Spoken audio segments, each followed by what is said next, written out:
Një prej begative më të mëdha të krijuesit ndaj njeriut janë fëmijët e tij. Fëmijët janë, siç thotë edhe në Kur'an, bukuria e kësaj bote dhe stoli e kësaj jete. Nga syneti i pejgamberit ton, paqja dhe mëshira e Zotit qoftë me të, është të kalojmë një pjesë të kohës me familjet tona dhe t'i bëjmë të lumtur.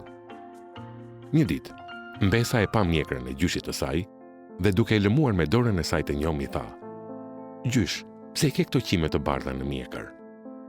Gjyshi pak i dëshpëruar u përgjigj: "Sepse jam plakur, dhe kur plakesh qimet zbardhen." Ajo mendoi pak, e pastaj me pafajsinë e fëmijës tha: "Nëse unë ta heq mjekrën, ato të bëhesh përsëri i ri." Për këto fjalë, gjyshi e përqafoi dhe buzëqeshi.